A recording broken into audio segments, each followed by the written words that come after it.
ਮੈਨੂੰ ਇਹ ਪਤਾ ਲੱਗਿਆ ਕਿ ਖਰੜ ਸੀਟ ਤੁਹਾਨੂੰ ਆਫਰ ਹੋ ਚੁੱਕੀ ਹੈ। ਖਰੜ ਤੋਂ ਤੁਸੀਂ ਕਾਂਗਰਸ ਦੇ ਅਗਲੇ ਉਮੀਦਵਾਰ ਹੋ। ਅੱਛਾ, ਬਹੁਤ ਚੰਗੀ ਗੱਲ ਹੈ। ਮੈਂ ਇੱਕ ਦਿਨ ਵੀ ਉੱਥੋਂ ਗੈਰ ਹਾਜ਼ਰ ਨਹੀਂ ਹੋਇਆ। ਖਰੜ ਦਾ ਕੋਈ ਪਿੰਡ ਐਸਾ ਨਹੀਂ ਹੈ ਜਿੱਥੋਂ ਦੇ ਲੋਕ ਇਹ ਕਹਿ ਸਕਣ ਕਿ ਵੀਰ ਦਵਿੰਦਰ ਨੇ ਸਾਡੀ ਸਾਰ ਨਹੀਂ ਲਈ, ਸਾਡੇ ਪਿੰਡ ਨਹੀਂ ਆਇਆ, ਸਾਨੂੰ ਮਿਲਿਆ ਨਹੀਂ। ਇਹ ਪਤਾ ਲੱਗਿਆ ਕਿ ਤੁਸੀਂ ਮਨੋਂ ਤਾਂ ਜਾ ਚੁੱਕੇ ਹੋ, ਫਿਜ਼ੀਕਲੀ ਜਾਣਾ ਬਸ। ਆਪ ਬਾਹਰ ਆ ਨੇ ਫਿਜ਼ੀਕਲੀ ਜਾਣਾ, ਮਨੋਂ ਤਾਂ ਜਾ ਚੁੱਕੇ ਹੋਗੇ। ਤੇ ਫਿਰ ਸਵਾਲ ਕਿਉਂ ਕਰਦੇ? ਸਾਡਾ ਕੰਮ ਹੈਗਾ ਦਿੱਲੀ ਸਾਨੂੰ ਇਹ, ਜਿਵੇਂ ਤੁਸੀਂ ਕਹਿੰਦੇ ਪੋਲੀਟੀਸ਼ੀਅਨ, ਤੁਹਾਨੂੰ ਪੋਲਿਟਿਕਸ ਕਰ, ਸਾਨੂੰ ਤੇ ਸਵਾਲ ਕਰਨੇ ਆਉਂਦੇ ਆ ਨਾ, ਹੋਰ ਤਾਂ ਕੁਝ ਆਉਂਦਾ ਨਹੀਂ। ਮੇਰੇ ਮਿੱਤਰ ਨੇ ਢੀਂਡਸਾ ਸਾਹਿਬ ਮੇਰੇ ਨਾਲ ਨਾਰਾਜ਼ ਹੋ ਜਾਣਗੇ। ਮੈਨੂੰ ਪਹਿਲਾਂ ਕਾਂਗਰਸ ਨੇ ਕੱਢਿਆ, ਹੁਣ ਢੀਂਡਸਾ ਸਾਹਿਬ ਕੱਢ ਦੇਣਗੇ। ਮੇਰਾ ਛੱਡਣ ਦਾ ਤਰੀਕਾ ਇਹ ਹੈ ਕਿ ਜੁਦਾ ਹੋਇਆ ਤਾਂ ਹੋਵਾਂਗਾ ਜੁਦਾ, ਖੁਸ਼ਬੂ ਤਰ੍ਹਾਂ ਤੇ ਤੋਂ। ਫੁੱਲ ਤੋਂ ਖੁਸ਼ਬੂ ਜਿਵੇਂ ਵਿਦਾ ਹੁੰਦੀ ਹੈ ਨਾ, ਜੁਦਾ ਹੋਇਆ ਤਾਂ ਹੋਵਾਂਗਾ ਜੁਦਾ, ਖੁਸ਼ਬੂ ਤਰ੍ਹਾਂ ਤੇ ਤੋਂ, ਨਿਭੀਤਾ ਰੰਗ ਵਾਂਗੂ ਆਖਰੀ ਦਮ ਤੱਕ ਨਿਭਾਊਂਗਾ। ਰਾਮ ਨੂੰ ਵੀ 14 ਸਾਲ ਦੇ ਬਨਵਾਸ ਤੋਂ ਬਾਅਦ ਲੋਕਾਂ ਨੇ ਦੀਵੇ ਜਗਾ ਕੇ ਬੁਲਾ ਲਿਆ ਸੀ, ਤੇ ਮੈਂ ਵੀ 14 ਸਾਲ ਬਾਅਦ ਰਾਮ ਦੀ ਉਸ ਧਰਤੀ ਤੇ ਜਾਣਾ ਹੈ, ਖਰੜ। ਭਾਵੇਂ 14 ਸਾਲ ਦਾ ਦਰੇਕ ਬਹੁਤ ਵੱਡਾ, 14 ਸਾਲ ਦਾ ਸਰਾਪ ਬਹੁਤ ਵੱਡਾ ਹੈ, ਪਰ ਰਾਮ ਵੀ ਤਾਂ ਅਯੁੱਧਿਆ ਨੂੰ ਵਾਪਸ ਆ ਹੀ ਗਏ ਸਨ। ਅਸੀਂ ਉਸ ਮਿੱਟੀ ਦੇ, ਉਸ ਧਰਤੀ ਦੇ ਵਾਰਸ ਹਾਂ, ਉਸ ਵਿਰਾਸਤ ਦੇ ਵਾਰਸ ਹੈਗੇ ਹਾਂ। ਅੱਜ ਵੀ ਜੇ ਤੁਸੀਂ ਖਰੜ ਉਤਰ ਜਾਓ, ਤੁਹਾਨੂੰ ਲੱਗਦਾ ਹੈਗਾ ਤੁਸੀਂ ਇੰਨਾ ਪੁਰਾਣਾ ਤੁਹਾਡਾ ਵਾਹ ਰਿਹਾ ਹੈਗਾ ਕਿ ਲੋਕ ਤੁਹਾਨੂੰ, ਤੁਸੀਂ ਹੀ ਉੱਥੋਂ ਜਿੱਤ ਕੇ ਆਓਗੇ? ਮੈਂ ਇਹ ਦਾਅਵਾ ਕਿਵੇਂ ਕਰ ਸਕਦਾ? ਕੈਪਟਨ ਅਮਰਿੰਦਰ ਸਿੰਘ ਦਾ ਮਹਿਲ ਵੀ ਸਿਸਵਾ ਖਰੜ 'ਚ ਹੀ ਹੈ। ਖਰੜ 'ਚ ਹੀ ਹੈ। ਮੈਂ ਉਹਨਾਂ ਨੂੰ ਬੇਨਤੀ ਕਰਾਂ, ਸਾਨੂੰ ਤਾਂ ਦਿਖਾਇਆ ਹੀ ਨਹੀਂ ਉਹਨਾਂ ਨੇ। ਅਸੀਂ ਤਾਂ ਉਹਨਾਂ ਤੁਸੀਂ ਐਮਐਲਏ ਬਣ ਜਾਓਗੇ ਫਿਰ ਦੇਖ ਕੇ ਆਓਗੇ? ਨਹੀਂ, ਮੈਂ ਤਾਂ ਚਾਹਾਂਗਾ ਵੀ ਉਹ ਰੂਸਾ ਨੂੰ ਇੰਨਾ ਚਿਰ ਉੱਥੇ ਰੱਖਿਆ, ਤੇ ਮੈਨੂੰ ਉਹ ਦੇ ਦੇਣ 2 ਮਹੀਨੇ ਲਈ, ਮੈਂ ਵੀ ਇਲੈਕਸ਼ਨ ਉੱਤੇ ਲੜ ਲਵਾਂ। ਕਹਿੰਦੇ ਕਈ ਵਾਰ ਗਿਆਨ ਦੁੱਖਾਂ ਦਾ ਕਾਰਨ ਵੀ ਬਣਦਾ। ਜਿਹੜਾ ਗਿਆਨ ਹੁੰਦਾ ਨਾ ਬੰਦੇ ਕੋਲੇ, ਉਹ ਤੋਂ ਰਿਹਾ ਨਹੀਂ ਜਾਂਦਾ ਗੱਲ ਕੀਤੇ ਬਿਨਾਂ। ਅੰਦਰੋਂ ਗਿਆਨ ਫਿਰ ਬੰਦੇ ਨੂੰ ਜਗਾਉਂਦਾ ਹੈਗਾ। ਇਹ ਤਰਾਸਦੀ ਵੀ ਰਹੀ ਹੈ ਤੁਹਾਡੀ, ਜੋ ਮੈਂ ਕਹੂੰਗਾ ਜਗਮੀਤ ਬਰਾੜ ਵੀ ਖਾਸ ਤੌਰ ਤੇ, ਉਹਨਾਂ ਨੂੰ ਬਹੁਤ ਖਮਿਆਜ਼ੇ ਭੁਗਤਣੇ ਪਏ ਤੁਹਾਨੂੰ ਬੋਲਣ ਕਰਕੇ। ਸੀਐਮ ਚੰਨੀ ਦੇ ਨਾਲ ਤੁਹਾਡੀ ਨੇੜਤਾ, ਤੇ ਤੁਸੀਂ ਕਦੇ ਵੀ ਕਾਂਗਰਸ ਦਾ ਹਿੱਸਾ ਹੋ ਸਕਦੇ। ਦੇਖੋ, ਸੀਐਮ ਚੰਨੀ ਜਿਹੜਾ ਹੈ ਮੇਰਾ ਬਹੁਤ ਅਜ਼ੀਜ਼ ਹੈ, ਤੇ ਮੈਨੂੰ ਜਦ ਮੈਂ 80 'ਚ ਐਮਐਲਏ ਖਰੜ ਤੋਂ ਬਣਿਆ, ਚੰਨੀ ਹੋਰੀ ਉਦੋਂ ਮਿਊਨਿਸਪਲ ਕਮਿਸ਼ਨਰ ਸੀਗੇ, ਠੀਕ ਹੈ ਨਾ। ਸਾਡੀ ਬੜੀ ਦੋਸਤੀ ਹੈ ਮੇਰੀ ਉਸ ਪਰਿਵਾਰ ਨਾਲ। ਚੰਨੀ ਨੇ ਮੇਰੇ ਲਈ ਬੜਾ ਕੰਮ ਕੀਤਾ ਉੱਥੇ, ਔਰ ਉਸ ਤੋਂ ਬਾਅਦ ਚੰਨੀ ਹੋਣੀ ਪ੍ਰੈਜ਼ੀਡੈਂਟ ਬਣੇ। ਜਦ ਮੈਂ ਡਿਪਟੀ ਸਪੀਕਰ ਬਣਿਆ, ਚੰਨੀ ਨੂੰ ਅਸੀਂ ਪ੍ਰੈਜ਼ੀਡੈਂਟ ਮਿਊਨਿਸਪਲ ਕਮੇਟੀ ਬਣਾਇਆ। ਫਿਰ ਸਾਡੀ ਜੋੜੀ ਚੰਗੀ ਚੱਲੀ, ਅਸੀਂ ਬਹੁਤ ਕੰਮ ਕੀਤਾ। ਸਾਰਾ ਸ਼ਹਿਰ ਗਵਾਹ ਕਿ ਕਿੰਨਾ ਵਿਕਾਸ ਅਸੀਂ ਉੱਥੇ ਕੀਤਾ। ਮੇਰਾ ਸਕੂਲ ਜਿਹੜਾ ਖੋਲ੍ਹਿਆ, ਮਾਡਲ ਸਕੂਲ, ਅੱਜ ਮੋਹਾਲੀ ਜ਼ਿਲ੍ਹੇ ਦਾ ਸਭ ਤੋਂ ਵੱਡਾ ਸਕੂਲ ਆ, ਦਾ ਓਨਲੀ ਡਬਲ ਸ਼ਿਫਟ ਸਕੂਲ। 3000 ਬੱਚਾ ਉੱਥੇ ਪੜ੍ਹਦਾ, ਔਰ ਹਮੇਸ਼ਾ ਬੱਚੇ ਮੈਰਿਟ 'ਚ ਆਉਂਦੇ ਨੇ। ਸਾਡਾ ਸਾਂਝਾ ਸੁਪਨਾ ਸੀ, ਅਸੀਂ ਦਿਨਾਂ 'ਚ ਉਹ ਸਕੂਲ ਜਿਹੜਾ ਸੀ ਉਹਨੂੰ ਤਿਆਰ ਕੀਤਾ। ਚੰਨੀ ਡਿਡ ਮਤਲਬ ਵੰਡਰਫੁਲ ਜੋਬ ਟੂ ਕ੍ਰੀਏਟ, ਉਹਨੂੰ ਸਕੂਲ ਬਣਾਇਆ, ਵਰਕਸ਼ਾਪ ਨੂੰ ਕਨਵਰਟ ਕੀਤਾ, ਹੋਰ ਬੜਾ ਕੁਛ ਅਸੀਂ ਕੀਤਾ। ਅੱਜ ਵੀ ਮੇਰੀ ਉਹਦੇ ਨਾਲ ਮੇਰਾ ਅਜ਼ੀਜ਼ ਹੈ। ਮੈਨੂੰ ਬੜੀ ਖੁਸ਼ੀ ਹੋਈ ਕਿ ਉਹ ਮੁੱਖ ਮੰਤਰੀ ਬਣੇ। ਮੈਂ ਵੀ ਕਹਿ ਰਿਹਾ, ਤੁਹਾਡੀ ਮਾਂ ਪਾਰਟੀ ਕਾਂਗਰਸ ਰਹੀ ਹੈ ਨਾ, ਜੇ ਦੁਬਾਰਾ ਕਹਿ ਦੇਣਗੇ ਕਾਂਗਰਸ ਦਾ ਹਿੱਸਾ ਬਣ ਜਾਓਗੇ? ਕਹਿਣ ਤੇ ਸਹੀ, ਜਦ ਕਹਿਣਗੇ ਉਦੋਂ ਵਿਚਾਰਾਂਗੇ। ਸਾਨੂੰ ਤੇ ਪਤਾ ਲੱਗਿਆ ਕਹਿ ਦਿੱਤਾ ਗਿਆ ਤੁਹਾਨੂੰ। ਇਹ ਤੁਹਾਨੂੰ ਪਤਾ ਲੱਗਿਆ, ਮੈਨੂੰ ਤਾਂ ਨਹੀਂ ਹਾਲੇ ਪਤਾ ਲੱਗਿਆ। ਦੇਖੋ, ਜਦੋਂ ਕੋਈ ਇਨਵੀਟੇਸ਼ਨ, ਜਿਵੇਂ ਕੋਈ ਕਿਸੇ ਵਿਆਹ ਹੁੰਦਾ ਨਾ, ਜਦੋਂ ਇਨਵੀਟੇਸ਼ਨ ਲੀਡਰ ਦੇ ਜੋ ਦਿਲ 'ਚ ਹੁੰਦਾ ਉਹ ਜ਼ੁਬਾਨ 'ਤੇ ਨਹੀਂ ਹੁੰਦਾ, ਜੋ ਜ਼ੁਬਾਨ 'ਚ ਹੁੰਦਾ ਉਹ ਦਿਲ 'ਚ ਨਹੀਂ ਹੁੰਦਾ। ਨਹੀਂ, ਐਸੀ ਕੋਈ ਗੱਲ ਨਹੀਂ। ਤੁਹਾਨੂੰ ਦੱਸਾਂਗੇ। ਨਾਲ ਇਹ ਐਸੇ ਲੱਡੂ ਨਹੀਂ ਜਿਹੜੇ ਬੁੱਕਲ 'ਚ ਫੁੱਟਣੇ ਨੇ। ਇਹ ਤਾਂ ਸਾਰੀ ਪਬਲਿਕ ਨੂੰ ਪਤਾ ਹੈ। ਦੇਖੋ, ਗੱਲ ਇਹ ਹੈ ਯਾਦਵਿੰਦਰ ਜੀ, ਭਈ ਮੈਂ ਹੁਣ 70 ਨੂੰ ਟੱਪ ਗਿਆ, ਠੀਕ ਹੈ ਨਾ। ਹੁਣ ਕੋਈ ਬਹੁਤਾ ਵੱਡਾ ਦਾਅਵਾ ਤਾਂ ਨਹੀਂ ਨਾ ਤੁਸੀਂ ਕਰ ਸਕਦੇ। ਮੈਂ ਅਮਰਿੰਦਰ ਸਿੰਘ ਤਾਂ ਹਾਂ ਨਹੀਂ ਜਿਹੜਾ 80 ਤੋਂ ਬਾਅਦ ਵੀ ਕਹਾਂ ਵੀ ਹੁਣ ਮੇਰਾ ਬੈਸਟ ਪੀਰੀਅਡ ਹਲੇ ਹੈਗਾ। ਜਾਂ ਨਾਮ ਹੈ ਸਰਦਾਰ ਪ੍ਰਕਾਸ਼ ਸਿੰਘ ਬਾਦਲ ਨਾਲ, ਜਿਹੜਾ 95 ਸਾਲ ਦੀ ਉਮਰ 'ਚ ਹਲੇ ਵੀ ਨਹੀਂ ਤੌਬਾ ਕਰਦਾ ਕਿ ਮੈਂ ਚੋਣ ਲੜਨੀ ਹੈ ਜਾਂ ਨਹੀਂ ਲੜਨੀ। ਕਹਿੰਦੇ ਟਾਈਮ ਆਈ ਤੇ ਦੱਸਾਂਗੇ, ਠੀਕ ਹੈ ਨਾ। ਇਸ ਕਰਕੇ ਜਿੰਨਾ ਕੁ ਸਮਾਂ ਹੈ, ਜਿੰਨੀ ਕੁ ਜ਼ਿੰਦਗੀ ਹੈ, ਜਿੰਨੀ ਕੁ ਸਿਹਤ ਹੈ, ਜਿੰਨੀ ਕੁ ਕੁਵਤ ਹੈ, ਹਿੰਮਤ ਹੈ, ਕੀ ਅਸੀਂ ਕੰਟਰੀਬਿਊਟ ਕਰ ਸਕਦੇ ਹਾਂ ਦੇਸ਼ ਲਈ, ਪੰਜਾਬ ਲਈ, ਅਤੇ ਕਿਹੜੀ ਪੌੜੀ 'ਤੇ ਖੜੋ ਕੇ ਕਰ ਸਕਦੇ ਹਾਂ, ਕਿਹੜੀ ਸਟੇਜ 'ਤੇ ਖੜ੍ਹ ਕੇ ਕਰ ਸਕਦੇ ਹਾਂ, ਕਿਹੜੇ ਬੰਦਿਆਂ ਨਾਲ ਵਧੀਆ ਤਰੀਕੇ ਨਾਲ ਕੰਮ ਕਰ ਸਕਦੇ ਹਾਂ। ਅਤੇ ਜੇ ਐਸੀ ਕੋਈ ਵਿਉਂਤਬੰਦੀ, ਜੇ ਐਸੀ ਕੋਈ ਫਾਰਮੇਸ਼ਨ ਇਨ ਫਿਊਚਰ ਬਣਦੀ ਹੈ ਤੇ ਉਹਨੂੰ ਸੁਹਿਰਦਤਾ ਨਾਲ ਵਿਚਾਰਿਆ ਜਾਏਗਾ, ਲੋਕਾਂ ਨਾਲ ਸਲਾਹ ਕਰਾਂਗੇ। ਤੇ ਜੇ ਲੋਕ ਯਾਨੀ ਜੇ ਕਾਂਗਰਸ ਕਹਿੰਦੀ ਹੈ ਤਾਂ ਤੁਸੀਂ ਹਿੱਸਾ ਹੋ ਸਕਦੇ ਹੋ? ਇਹ ਮੈਂ ਕਦੋਂ ਕਿਹਾ ਤੁਹਾਨੂੰ? ਜੇ ਕਹਿੰਦੀ ਹੈ, ਮੈਂ ਪੁੱਛ ਤੁਸੀਂ ਰਿਹਾ। ਕਿਉਂ ਮੇਰੇ ਮੂੰਹ 'ਚ ਸ਼ਬਦ? ਨਹੀਂ, ਮੈਂ ਪੁੱਛ ਰਿਹਾ, ਤੁਸੀਂ ਨਾ ਕਰ ਦਿਓ। ਨਹੀਂ, ਮੈਂ ਤੇ ਤੁਹਾਡੇ ਸ਼ਬਦ ਨਾ ਵੀ ਕਰ ਸਕਦੇ ਹੋ ਤੁਸੀਂ, ਸ਼ਬਦ ਮੂੰਹ 'ਚ ਪਾਉਣ ਵਾਲੀ ਕਿਹੜੀ ਗੱਲ ਹੈ? ਤੁਸੀਂ ਨਾ ਕਰ ਦਿਓ। ਜਿਹੜੇ ਸ਼ਬਦ ਮੈਂ ਕਹਿ ਰਿਹਾ ਉਹਨਾਂ ਨੂੰ ਗ੍ਰਹਿਣ ਕਰੋ ਨਾ। Try to read between the lines. You are a brilliant journalist. You can read between the line. I have said everything. I have not kept anything under the wrap.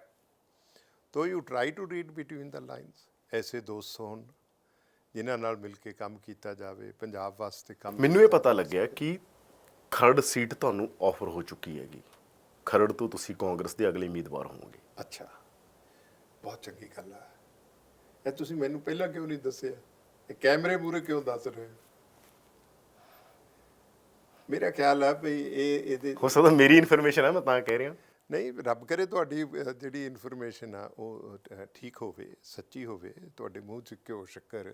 Kharar ਮੇਰਾ ਇਲਾਕਾ, ਮੇਰੇ ਲੋਕ ਨੇ, ਮੈਂ ਬੜੀ ਸੇਵਾ ਕੀਤੀ ਹੈ 5 ਸਾਲ। ਮੈਂ ਇੱਕ ਦਿਨ ਵੀ ਉੱਥੋਂ ਗੈਰ ਹਾਜ਼ਰ ਨਹੀਂ ਹੋਇਆ। ਖਰੜ ਦਾ ਕੋਈ ਪਿੰਡ ਐਸਾ ਨਹੀਂ ਹੈ ਜਿੱਥੋਂ ਦੇ ਲੋਕ ਇਹ ਕਹਿ ਸਕਣ ਕਿ ਵੀਰ ਦਵਿੰਦਰ ਨੇ ਸਾਡੀ ਸਾਰ ਨਹੀਂ ਲਈ, ਸਾਡੇ ਪਿੰਡ ਨਹੀਂ ਆਇਆ, ਸਾਨੂੰ ਮਿਲਿਆ ਨਹੀਂ।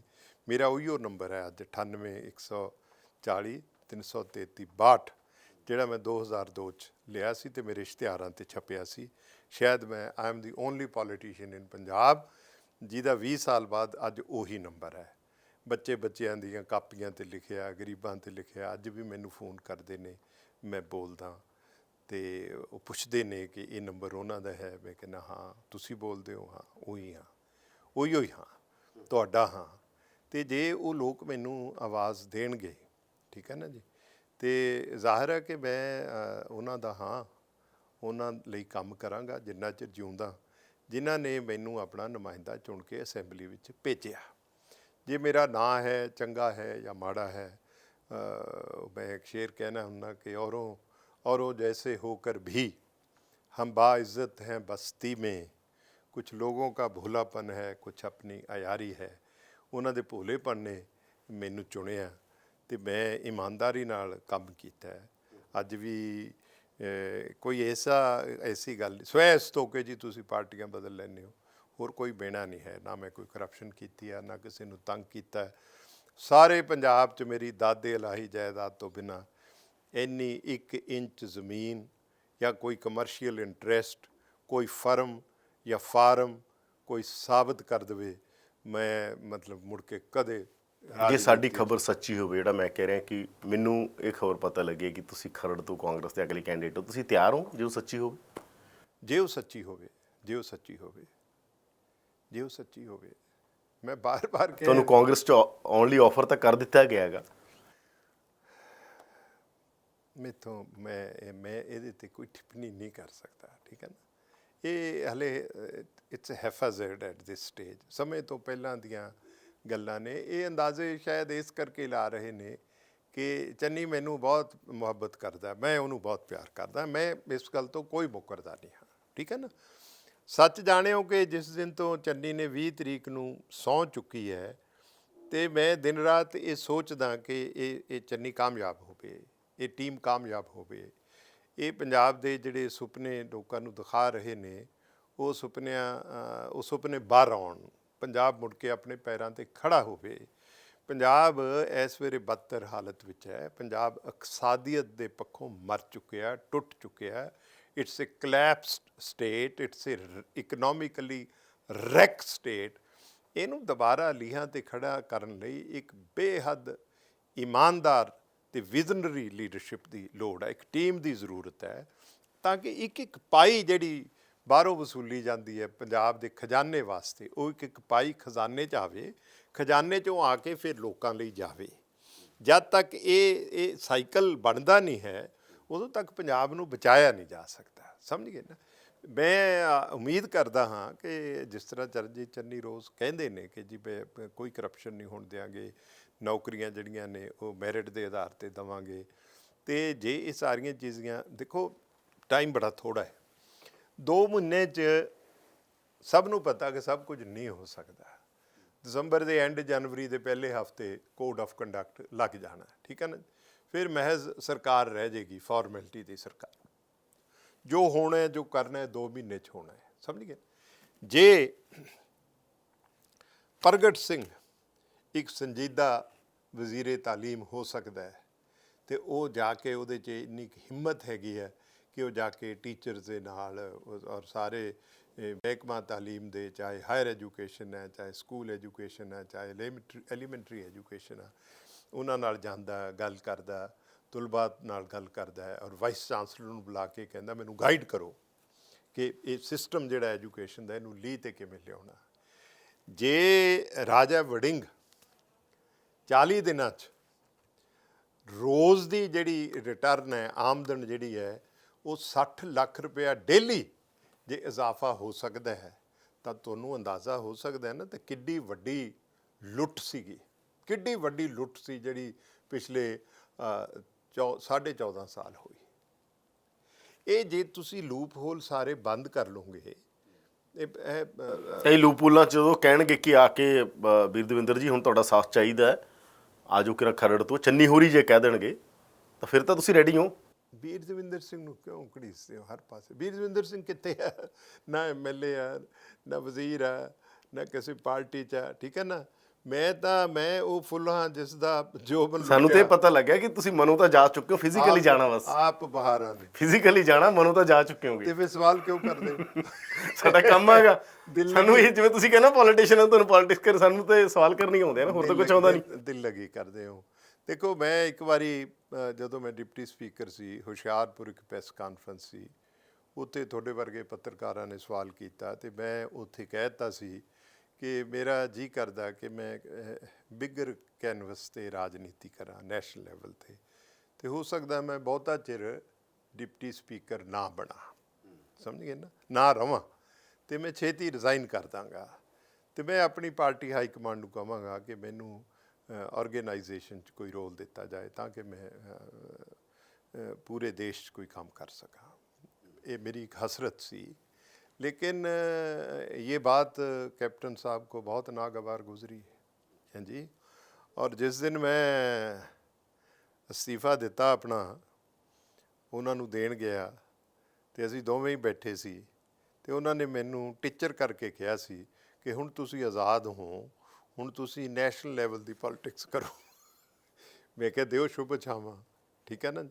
ਯਾਨੀ ਮੇਰੀ ਹੁਸ਼ਿਆਰਪੁਰ ਦੀ ਇੱਕ ਛੋਟੀ ਜਿਹੀ ਪ੍ਰੈਸ ਕਾਨਫਰੰਸ 'ਚ ਕਹੀ ਹੋਈ ਗੱਲ ਕੈਪਟਨ ਸਾਹਿਬ ਨੇ ਹਿੱਕ ਨਾਲ ਬੰਨੀ ਹੋਈ ਸੀ, ਠੀਕ ਹੈ ਨਾ। He did not like anybody to make such statement, because ਉਹ ਜਿਹੜਾ ਮਾਈਂਡ ਸੈੱਟ ਆ ਨਾ, ਜਿਹੜਾ ਰਾਇਲ ਮਾਈਂਡ ਸੈੱਟ ਆ, ਜਿਹੜੀ ਉਹਦੀ ਹੂਬਰਸ ਹੈ, they can't see any role for a common ਮੈਨ।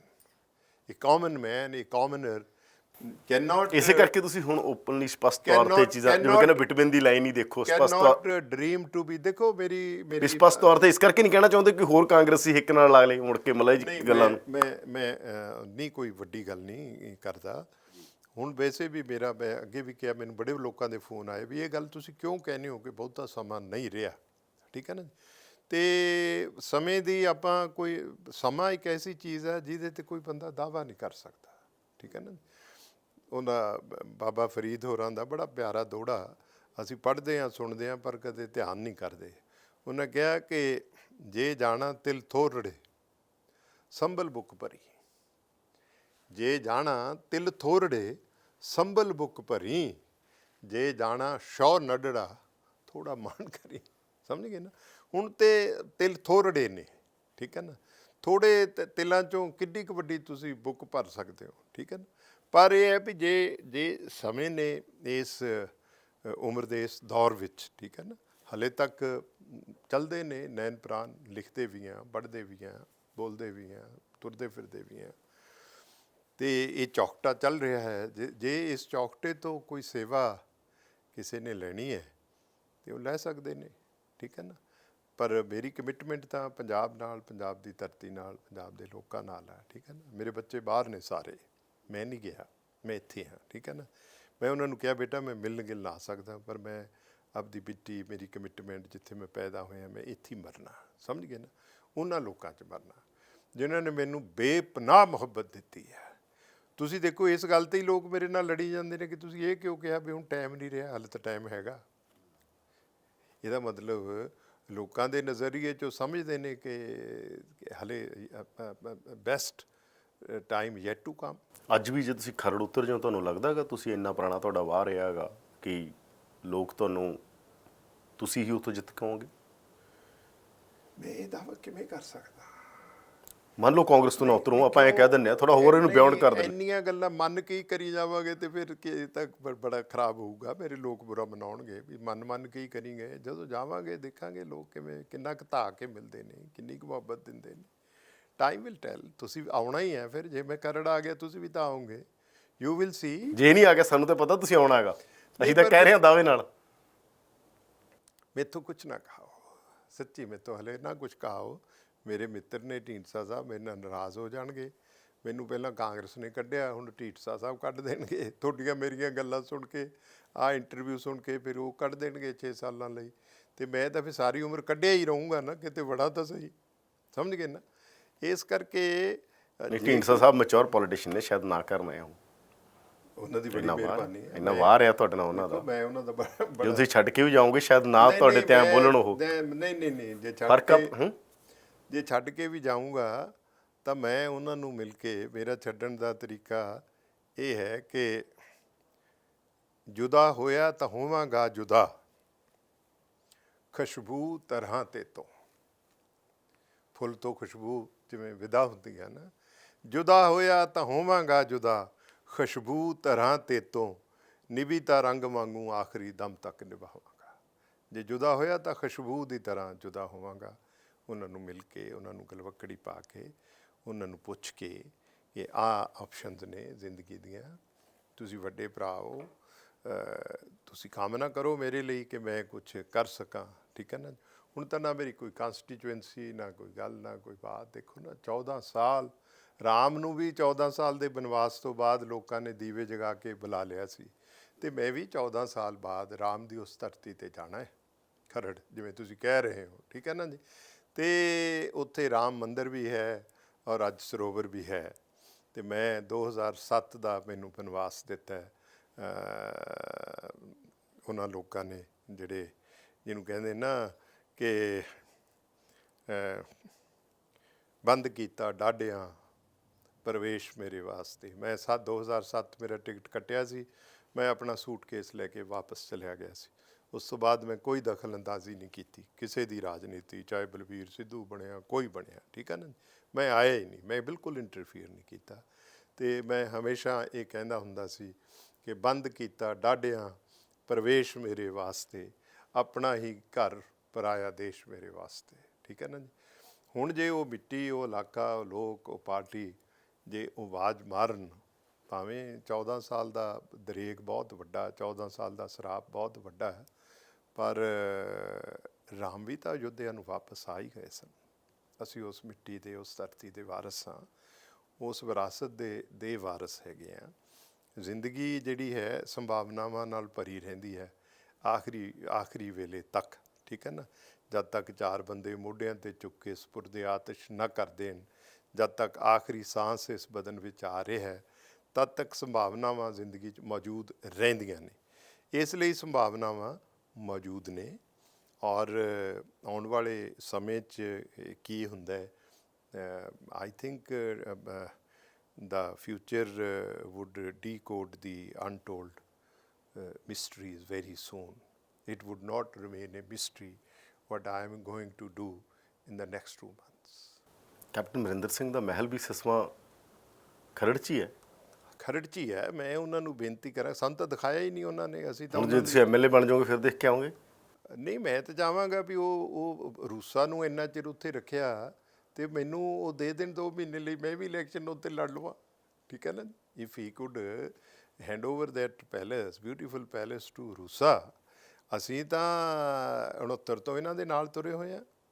ਤੁਹਾਨੂੰ ਪਤਾ ਅਮਰਿੰਦਰ ਨੇ ਜਿਹੜੀ ਪਹਿਲੀ ਇਲੈਕਸ਼ਨ ਲੜੀ ਸੀ, ਉਹ ਵੀ ਮੈਂ ਹੀ ਲੜੀ ਸੀ 69 'ਚ। ਮੈਂ ਸਟੂਡੈਂਟ ਲੀਡਰ ਸੀ। ਸਭ ਛੱਡ ਕੇ ਭੱਜ ਗਏ ਸੀ ਇਹਨਾਂ ਨੂੰ। Only Bir Davinder Singh use to speak for them, the entire family. ਬੜੇ ਮਹਾਰਾਜ ਉਦੋਂ ਜਿਉਂਦੇ ਸੀ, ਯਾਦਵਿੰਦਰ ਸਿੰਘ। ਉਹ ਵੀ ਜਿੱਥੇ ਜਾਂਦੇ ਸੀ ਉਹਨਾਂ ਨਾਲ ਵੀ ਮੈਂ ਜਾਂਦਾ ਸੀ, ਇਹਨਾਂ ਨਾਲ ਵੀ ਮੈਂ ਜਾਂਦਾ ਸੀ। ਔਰ ਜਿਹੜੀਆਂ ਨੁੱਕੜ ਮੀਟਿੰਗਾਂ ਲੋਕਾਂ ਦੀਆਂ ਕੋਠੀਆਂ 'ਚ ਪਰਿਵਾਰ ਕਰਦਾ ਸੀ, ਬੀਬੀ ਪ੍ਰਨੀਤ ਕੌਰ ਗਵਾਹ, ਕੋਈ ਪਰਿਵਾਰ ਦਾ ਜੀ ਅੱਜ ਇਹ ਕਹਿ ਦੇਵੇ ਵੀ ਵੀਰ ਦਵਿੰਦਰ ਸਿੰਘ ਝੂਠ ਬੋਲ ਰਿਹਾ।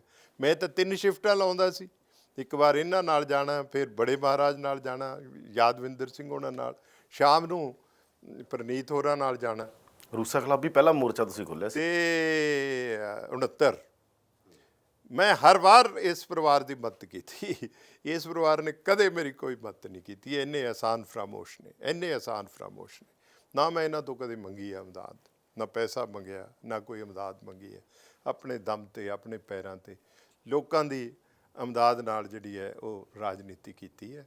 ਜਿੱਤੇ ਵੀ ਹਾਂ, ਹਾਰੇ ਵੀ ਹਾਂ, ਇਲੈਕਸ਼ਨਾਂ ਬੜੀਆਂ ਜ਼ਬਰਦਸਤ ਲੜੀਆਂ। 80 'ਚ ਮੈਂ ਜਿੱਤਿਆ। ਪਹਿਲੀ ਵਾਰੀ ਉਹ ਸੀਟ ਕਾਂਗਰਸ ਨੂੰ ਆਈ। 1952 ਤੋਂ ਲੈ ਕੇ 80 ਤੱਕ ਕਦੇ ਕਾਂਗਰਸ ਉੱਥੋਂ ਨਹੀਂ ਸੀ ਜਿੱਤੀ। ਵੀਰ ਦਵਿੰਦਰ ਸਿੰਘ ਪਹਿਲੀ ਵਾਰੀ ਉਹ ਸੀਟ ਲੈ ਕੇ ਆਇਆ। ਉਦੋਂ ਬਾਅਦ ਤਾਂ 5 ਵਾਰ ਆ ਗਈ ਕਾਂਗਰਸ ਨੂੰ, ਸਮਝ ਗਏ ਨਾ। ਇਸ ਵਾਸਤੇ ਐਸੀ ਕੋਈ ਗੱਲ ਨਹੀਂ। ਚੁਣੌਤੀਆਂ ਵੱਡੀਆਂ ਨੇ, ਸਾਡਾ ਮਤਲਬ ਇਰਾਦੇ ਵੀ ਵੱਡੇ ਨੇ, ਚੁਣੌਤੀਆਂ ਵੀ ਵੱਡੀਆਂ ਨੇ। ਇਹ ਕਹਿੰਦੇ ਕਈ ਵਾਰ ਗਿਆਨ ਦੁੱਖਾਂ ਦਾ ਕਾਰਨ ਵੀ ਬਣਦਾ। ਜਿਹੜਾ ਗਿਆਨ ਹੁੰਦਾ ਨਾ ਬੰਦੇ ਕੋਲੇ, ਉਹ ਤੋਂ ਰਿਹਾ ਨਹੀਂ ਜਾਂਦਾ ਗੱਲ ਕੀਤੇ ਬਿਨਾਂ। ਅੰਦਰੋਂ ਗਿਆਨ ਫਿਰ ਬੰਦੇ ਨੂੰ ਜਗਾਉਂਦਾ ਹੈਗਾ। ਇਹ ਤਰਾਸਦੀ ਵੀ ਰਹੀ ਹੈ ਤੁਹਾਡੀ, ਜੋ ਮੈਂ ਕਹੂੰਗਾ ਜੀ ਜਗਮੀਤ ਬਰਾੜ ਵੀ ਖਾਸ ਤੌਰ ਤੇ, ਉਹਨਾਂ ਨੂੰ ਬਹੁਤ ਖਮਿਆਜ਼ੇ ਭੁਗਤਣੇ ਪਏ ਤੁਹਾਨੂੰ ਬੋਲਣ ਕਰਕੇ। ਨਹੀਂ, ਇਹ ਦੇਖੋ, ਇਹ ਹਰ ਪਹਿਲੀ ਤਾਂ ਗੱਲ ਹੈ ਆਪਣੇ ਆਪ ਨੂੰ ਗਿਆਨਵਾਨ ਕਹਿਣਾ। ਇਹ ਮੈਨੂੰ ਇਸ ਗੱਲ ਤੋਂ ਵੀ ਬੜੀ ਲੱਜਾ ਆਉਂਦੀ ਹੈ, ਟੂ ਐਡਮਿਟ ਇਟ, ਕਿ ਤੁਸੀਂ ਗਿਆਨਵਾਨ ਹੋ। ਇਹ ਸਭ ਤੋਂ ਵੱਡੀ ਅਗਿਆਨਤਾ ਹੈ। ਗਿਆਨ ਦਾ ਘਰ ਬਹੁਤ ਦੂਰ ਹੈ। ਮੈਂ ਤੁਹਾਨੂੰ ਯਾਦਵਿੰਦਰ ਜੀ, ਹੁਣ ਮੇਰੇ ਖਿਆਲ ਸਮਾਪਤ ਹੋਣ ਵਾਲਾ ਸਮਾਂ, ਮੈਂ ਬੜੀ ਸ਼ਾਨਦਾਰ ਇੱਕ ਗੱਲ ਬੜੇ ਵੱਡੇ ਦਾਰਸ਼ਨਿਕ ਤੋਂ ਸੁਣੀ। ਗਿਆਨ ਦੀ ਸੀਮਾ 'ਤੇ ਬੜਾ ਪਿਆਰਾ ਇੱਕ ਸ਼ੇਰ ਹੈ ਕਿ ਮੈਂ ਤੁਹਾਨੂੰ ਦੱਸਾਂ, ਮੇਰੀ ਲਾਇਬ੍ਰੇਰੀ 'ਚ ਇਸ ਵੇਲੇ 14,000 ਤੋਂ ਵੱਧ ਕਿਤਾਬ ਹੈ, ਠੀਕ ਹੈ ਨਾ ਜੀ। ਮੈਨੂੰ ਨੀਂਦ ਨਹੀਂ ਆਉਂਦੀ ਜਦ ਤੱਕ ਮੈਂ ਹਰ ਰੋਜ਼ ਨਵੀਂ ਕਿਤਾਬ ਪੜ੍ਹ ਕੇ ਨਾ ਪਵਾਂ, ਸਵੇਰੇ ਉੱਠ ਕੇ ਕੁਛ ਲਿਖਾਂ ਨਾ। ਇਹ ਮੇਰਾ ਦਿਨਚਰਿਆ ਹੈਗਾ, ਠੀਕ ਹੈ ਨਾ। ਸਾਰੇ ਧਰਮਾਂ ਦੇ ਧਰਮ ਗ੍ਰੰਥ, ਉਹਨਾਂ ਦੇ ਟੀਕੇ ਮੇਰੇ ਬੈੱਡਰੂਮ 'ਚ ਪ੍ਰਕਾਸ਼ ਨੇ, ਜਿਨ੍ਹਾਂ ਦਾ ਮੈਂ ਬਕਾਇਦਾ ਪ੍ਰਕਾਸ਼ ਕਰਕੇ ਪੜ੍ਹਦਾ ਰਹਿਲ 'ਤੇ। ਕਦੇ ਕੁਰਾਨ ਦੀ ਵਾਰੀ ਹੈ, ਕਦੇ ਉਪਨਿਸ਼ਦਾਂ ਦੀ ਵਾਰੀ ਹੈ, ਕਦੇ ਗੀਤਾ ਦੀ ਵਾਰੀ ਹੈ, ਕਦੇ ਸ਼੍ਰੀ ਗੁਰੂ ਗ੍ਰੰਥ ਸਾਹਿਬ ਦੀ ਵਾਰੀ ਹੈ, ਕਦੇ ਬਾਈਬਲ ਪੜ੍ਹ ਰਿਹਾ। ਸਾਰੇ ਪੜ੍ਹਦਾ ਮੈਂ, ਠੀਕ ਹੈ ਨਾ। ਵਿਸ਼ਵਾਸ ਮੇਰਾ ਸ਼ਬਦ 'ਚ ਹੈ, ਵਿਸ਼ਵਾਸ ਮੇਰਾ ਗੁਰੂ ਗ੍ਰੰਥ ਸਾਹਿਬ ਵਿੱਚ ਹੈ, ਠੀਕ ਹੈ ਨਾ। ਪਰ ਮੈਂ ਕਦੇ ਨਹੀਂ, ਮੈਨੂੰ ਇਹ ਮਹਿਸੂਸ ਹੋਇਆ ਕਿ ਮੈਂ ਬਹੁਤ ਗਿਆਨੀ ਹੋ ਗਿਆ ਜਾਂ ਮੇਰੇ ਬੜੀ ਕੋਈ ਚਿਣ ਜਗ ਪਈ ਹੈਗੀ ਹੈ। ਜਿੰਨਾ ਤੁਸੀਂ ਪੜ੍ਹੀ ਜਾਂਦੇ ਹੋ ਉਨਾ ਮੈਨੂੰ ਮਹਿਸੂਸ ਹੁੰਦਾ ਕਿ ਹਲੇ ਤੇ ਇੱਕ ਪੂਣੀ ਵੀ ਨਹੀਂ ਕੱਤੀ ਹੈਗੀ, ਕੁਝ ਵੀ ਨਹੀਂ ਪੜ੍ਹਿਆ। ਜਦ ਕੋਈ ਨਵੀਂ ਚੀਜ਼ ਦੇਖਦੇ ਹੈ ਜੀ, ਐਡੇ ਐਡੇ ਵੱਡੇ ਗ੍ਰੰਥ ਜਿਹੜੇ ਵੇਦ ਹੈਗੇ ਨੇ, ਇੰਨੀ ਵਿਜ਼ਡਮ ਹੈ। ਮੈਂ ਉਸ ਰੈਫਰੈਂਸ 'ਚੋਂ ਪੁੱਛ ਰਿਹਾ ਸੀ, ਮੈਂ ਉਸ ਰੈਫਰੈਂਸ 'ਤੇ ਇਹਦਾ ਕਾਰਨ ਇਹ ਹੈ ਕਿ ਜਦੋਂ ਬੰਦਾ, ਚਾਹੇ ਤੁਸੀਂ ਹੋ, ਜਗਮੀਤ ਬਰਾੜ ਹੈ, ਮੇਰਾ ਰਿਦਮ ਨਾ ਚਾਹੇ ਇਹ ਗੱਲ ਰਹਿ ਜੂ। ਫਿਰ ਇਹ ਤੁਹਾਡੀ ਬੜੀ ਸੁਣਨ ਵਾਲੀ ਗੱਲ ਹੈ। ਸੋ ਮੈਂ ਇਹ ਸਮਝਦਾ ਕਿ ਜਬ ਜਾਨਾ, ਤੁਹਾਡਾ ਸਵਾਲ ਹੈ ਨਾ ਗਿਆਨ ਬਾਰੇ, कि जब जाना तो ये जाना कि हमने कुछ नहीं जाना, और ये भी जाना एक उम्र गुजर जाने के बाद। ਸਾਰੀ ਉਮਰ ਲਿਖਣ ਪੜ੍ਹਨ ਤੋਂ ਬਾਅਦ ਵੀ ਮਨੁੱਖ ਨੂੰ ਇਹ ਮਹਿਸੂਸ ਹੁੰਦਾ ਹੈ ਕਿ ਮੈਂ ਤਾਂ ਹਲੇ ਕੁਛ ਵੀ ਨਹੀਂ ਜਾਣਿਆ, ਹਲੇ ਤਾਂ ਪੂਣੀ ਵੀ ਨਹੀਂ ਕੱਤੀ ਗਿਆਨ ਦੀ। ਗੁਰੂ ਗ੍ਰੰਥ ਸਾਹਿਬ ਏਡਾ ਵੱਡਾ ਸਮੁੰਦਰ ਹੈ। ਇੱਕ ਸ਼ਬਦ ਦੀ ਵੀ ਸੋਝੀ ਨਹੀਂ ਆਈ, ਇੱਕ ਸ਼ਲੋਕ ਦੀ ਵੀ ਸੋਝੀ ਨਹੀਂ ਆਈ। ਜਦੋਂ ਪੜ੍ਹਦੇ ਹਾਂ, ਜਦੋਂ ਡੀਕੋਡ ਕਰਦੇ ਹਾਂ ਉਹਨਾਂ ਚੀਜ਼ਾਂ ਨੂੰ, ਔਰ ਸਾਰੇ ਗ੍ਰੰਥਾਂ ਨੂੰ, ਠੀਕ ਹੈ ਨਾ। ਗੁਰੂ ਗ੍ਰੰਥ ਸਾਹਿਬ ਤਾਂ ਇੱਕ ਸਿੰਥਸਿਸ ਹੈ ਸਾਰੇ ਗ੍ਰੰਥਾਂ ਦੀ ਵਿਜ਼ਡਮ ਦਾ, ਸਮਝ ਗਏ ਨਾ। ਅਤੇ ਬਹੁਤ ਕੁਛ ਹੈ। ਇਹ ਠੀਕ ਹੈ। ਹੁਣ ਜੇ ਤੁਹਾਨੂੰ ਗਿਆਨਵਾਨ ਮਨੁੱਖਾਂ ਨਾਲ ਵਾਹ ਪਏ ਤਾਂ ਉਹ ਤੁਹਾਨੂੰ ਸਪੋਰਟ ਕਰਨਗੇ, ਖੁਸ਼ ਹੋਣਗੇ ਤੁਹਾਡੀਆਂ ਗੱਲਾਂ ਸੁਣ ਕੇ। ਅਤੇ ਕਈ ਵਾਰੀ ਅਸੀਂ ਬਹੁਤ ਵੱਡੀ ਈਰਖਾ ਦੇ ਸ਼ਿਕਾਰ ਹੋ ਜਾਂਦੇ ਹਾਂ। ਉਹ ਈਰਖਾ ਦਾ ਮੈਂ ਵੀ ਸ਼ਿਕਾਰ ਹੋਇਆ, ਜਗਮੀਤ ਵੀ ਹੋਇਆ, ਹੋਰ ਵੀ ਬਹੁਤ ਸਾਰੇ ਬੰਦੇ ਹੋਏ ਨੇ। ਔਰ ਈਰਖਾ ਤਾਂ ਜਿਹੜਾ ਬੰਦਾ ਥੋੜ੍ਹੀ ਫਿਊਚਰ ਨੂੰ ਵਿਜ਼ੂਲਾਈਜ਼ ਕਰਕੇ ਕੋਈ ਗੱਲ ਕਰੇ। ਲਓ ਹੁਣ ਆਪਾਂ ਆਖਰੀ ਗੱਲ 'ਤੇ ਹੁਣ ਬੰਦ ਕਰਦੇ ਹਾਂ। ਇੱਕ ਜਿਹੜੇ ਕਿੰਗ ਹੋਏ ਨੇ ਫਿਲਿਪ, ਉਹਨਾਂ ਦਾ ਬੇਟਾ ਸੀ ਸਿਕੰਦਰ, ਹਾਂਜੀ। ਤੇ ਉਹ ਜਦੋਂ ਕਿਤੇ ਟੇਬਲ ਤੇ ਬੈਠਦੇ ਨਾ, ਸਿਕੰਦਰ, ਫਿਲਿਪ ਦਾ ਅੰਪਾਇਰ ਬਹੁਤ ਛੋਟਾ ਸੀ, ਤੇ ਉਹ Sikandar always use to tell his father कि आपने अपने राज को एक्सपैंड नहीं किया, इसकी सीमा को एक्सपैंड नहीं किया है, you got a tiny empire, बहुत छोटा सा राज है, आपने कुछ नहीं किया, आपने किसी को जीता नहीं, आपने ये नहीं किया वो नहीं किया। ਨਤੀਜਾ ਇਹ ਹੋਇਆ ਕਿ ਕਿੰਗ ਫਿਲਿਪ ਜਿਹੜਾ ਸੀ ਉਹ ਉਹਦੀਆਂ ਤਨਜ਼ਾਂ ਤੋਂ ਤੰਗ ਆ ਗਿਆ ਤੇ ਆਪਣੇ ਪੁੱਤਰ ਨੂੰ ਈਰਖਾ ਕਰਨ ਲੱਗ ਪਿਆ। ਪ੍ਰਿੰਸ ਫਿਲਿਪ ਦੇ ਪਾਸ ਇੱਕ ਘੋੜਾ ਸੀ, ਉਹ ਘੋੜੇ ਤੇ ਕੋਈ ਸਵਾਰ ਨਹੀਂ ਸੀ ਹੁੰਦਾ। ਉਹ ਘੋੜਾ ਜਿਹੜਾ ਸੀ ਉਹ ਆਪਣੇ ਪਰਛਾਵੇਂ ਤੋਂ ਡਰਦਾ ਸੀ ਤੇ ਪਰਛਾਵੇਂ ਨੂੰ ਦੇਖ ਦੇਖ ਕੇ ਉਹ ਦੁਲੱਤੇ ਮਾਰਦਾ ਸੀ ਬਹੁਤ ਜ਼ਿਆਦਾ, ਤੇ ਫਿਰ ਥੱਕ ਕੇ ਡਿੱਗ ਜਾਂਦਾ ਸੀ।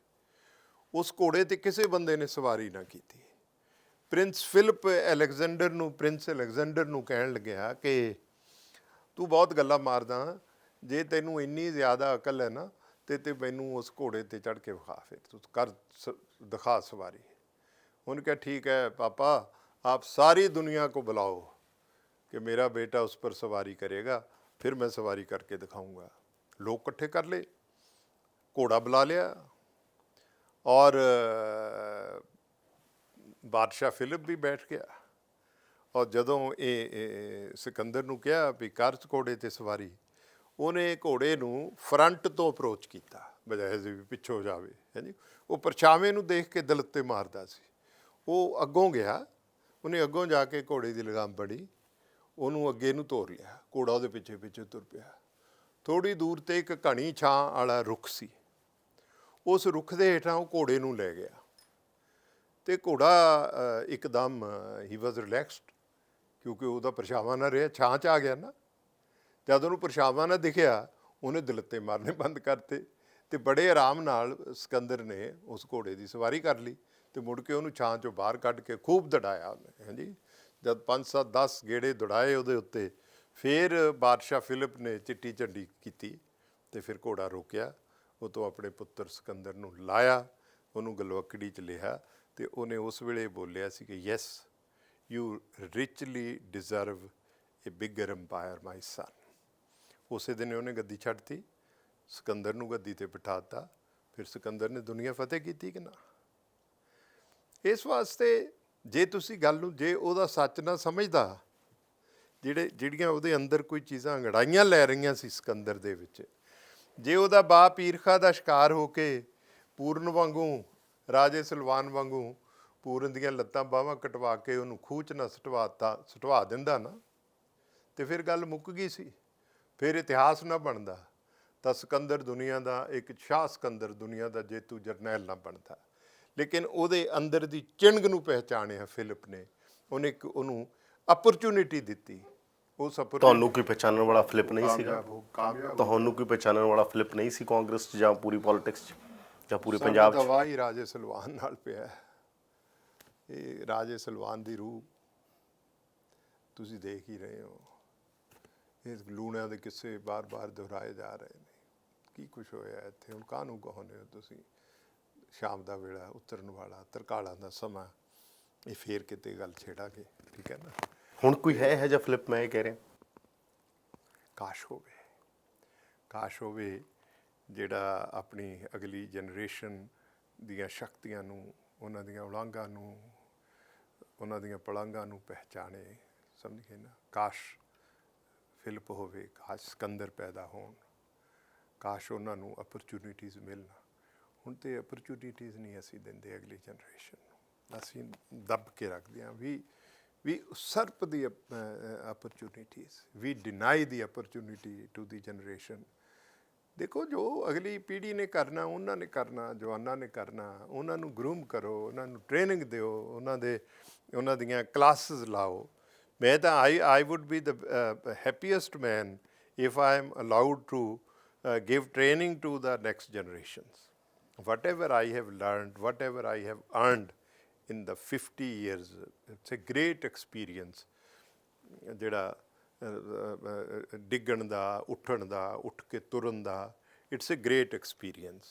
इस तरह तय की है हमने मंजिलें, गिर पड़े, गिर कर उठे, उठ कर चले, चलते ही गए, अब तक चल रहे हैं, आगे भी चलेंगे जब तक चल सकते हैं। ये द੍ਰਿੜਤਾ ਜਿਹੜੀ ਹੈਗੀ ਹੈ ਇਹ ਅਗਲੀ ਜਨਰੇਸ਼ਨ ਨੂੰ ਦੇਣ ਦੀ ਜ਼ਰੂਰਤ ਹੈ ਕਿ ਕੰਟੀਨਿਊ ਵਾਕਿੰਗ। ਜਿਹੜਾ ਮੁਸਾਫਰ ਥੱਕ ਕੇ ਬਹਿ ਜਾਵੇ ਨਾ ਉਹ ਫਿਰ ਕਾਸੇ ਜੋਗਾ ਨਹੀਂ ਰਹਿੰਦਾ। ਲਾਸਟ ਮੈਂ ਗੱਲ ਕਰਦਾ, ਤੁਸੀਂ ਸਵਾਲ ਛੱਡੋ ਹੁਣ, ਅਗਲੀ ਉਸ 'ਚ ਕਰ ਲਿਓ। ਮੈਨੂੰ ਇੱਕ ਦੋਸਤ ਨੇ ਅਰਬ ਦੇਸ਼ਾਂ 'ਚੋਂ ਗਿਆ ਅਤੇ ਉੱਥੋਂ ਇੱਕ ਮੈਨੂੰ ਉਸਨੇ ਤਸਵੀਰ ਲਿਆ ਕੇ ਦਿੱਤੀ ਜੀ। ਉਹ ਤਸਵੀਰ ਇੱਕ ਬਲੋਚ ਦੀ ਸੀ ਅਤੇ ਉਹ ਬਲੋਚ ਜਿਹੜਾ ਹੈਗਾ ਇੱਕ ਊਠ ਬੈਠਾ ਸਹਿਰਾਵਾਂ ਵਿੱਚ, ਹਾਂਜੀ, ਅਤੇ ਥੱਕਿਆ ਟੁੱਟਿਆ ਊਠ ਬੈਠਾ, ਅਤੇ ਉਹ ਜਿਹੜਾ ਬਲੋਚ ਹੈ ਉਹ ਢਾਸ ਨਾਲ ਲਾ ਕੇ ਊਠ ਨਾਲ ਬੈਠਾ ਹੈ, ਹਾਂਜੀ। ਪੋਸਟਰ ਹੈ ਇੱਕ ਅਰਬ ਦੇਸ਼ਾਂ ਦਾ ਪੋਸਟਰ, ਉਹਦੇ ਹੇਠਾਂ ਇੱਕ ਸ਼ੇਰ ਲਿਖਿਆ, ਇਬਾਰਤ ਹੈ ਉਸ ਫੋਟੋ ਨੂੰ ਬਿਆਨ ਕਰਦੀ ਕਿ ਨਾ पूछो कौन है हम, राह में क्यों दुश्वार बैठे हैं, मुसाफिर हैं सफ़र करने की हिम्मत हार बैठे हैं जी। वो मैनू प्रजेंट कर गया। कुछ साल बाद वो ਉਹਨੂੰ ਖਿਆਲ ਸੀ कि फ्रेम करा के ये अपने ड्राइंग रूम ਵਿੱਚ ਲਾ ਕੇ ਰੱਖੇਗਾ। ਇੱਕ ਦਿਨ ਉਹ ਮੈਨੂੰ ਮਿਲਣ ਆਇਆ, ਉਹਦੀਆਂ ਨਜ਼ਰਾਂ ਉਸ ਪੋਸਟਰ ਨੂੰ ਤਰਾਸ਼ ਕਰ ਰਹੀਆਂ ਸਨ। ਉਹਨੇ ਮੈਨੂੰ ਪੁੱਛਿਆ ਕਿ ਉਹ ਜਿਹੜਾ ਮੈਂ ਪੋਸਟਰ ਤੈਨੂੰ ਅਰਬ ਦੇਸ਼ਾਂ 'ਚੋਂ ਲਿਆਂਦਾ ਸੀ ਪਸੰਦ ਨਹੀਂ ਆਇਆ? ਮੈਂ ਕਿਹਾ ਆਇਆ। ਕਹਿੰਦਾ ਫਰੇਮ ਕਰਕੇ ਲਵਾਇਆ ਕਿਉਂ ਨਹੀਂ? ਮੈਂ ਕਿਹਾ ਉਹਦੀ ਇਬਾਰਤ ਨਾਲ ਮੈਂ ਸਹਿਮਤ ਨਹੀਂ ਹਾਂ। ਮੈਂ ਉਹ ਮੁਸਾਫਿਰ ਨਹੀਂ ਹਾਂ ਜਿਹੜਾ ਸਫ਼ਰ ਕਰਨ ਦੀ ਹਿੰਮਤ ਹਾਰ ਜਾਵਾਂਗਾ, ਠੀਕ ਹੈ ਨਾ। ਮੈਂ ਉਹ ਮੁਸਾਫਿਰ ਹਾਂ ਜਿਹੜਾ ਚੱਲਦਾ ਰਹੇਗਾ, ਚੱਲਦਾ ਰਹੇਗਾ, ਚੱਲਦਾ रहेगा। तो वो मुसाफिर आज आपके कटहरे में है और आप दुआ करो कि हम चलते रहें, चलते रहें, चलते रहें। जो भी मुकाम रास्ते में आएगा वो अच्छा मुकाम होगा। जहाँ कदम रुक जाएंगे, सांस रुक जाएंगे, वो ज़िंदगी की आखिरी मंजिल होगी, उसको कोई बदल ही नहीं सकता। तो इस दुआ नाल आपां ख़त्म करिए। अगले सारे सवाल तुहाडे अगली इंटरव्यू च लवांगे। ਧੰਨਵਾਦ ਜੀ, ਧੰਨਵਾਦ। ਇਹ ਸਨ ਵੀਰ ਦਵਿੰਦਰ ਜੀ, ਜਿਨ੍ਹਾਂ ਨਾਲ ਖੁੱਲ੍ਹ ਕੇ ਗੱਲਾਂ ਬਾਤਾਂ ਹੋਈਆਂ।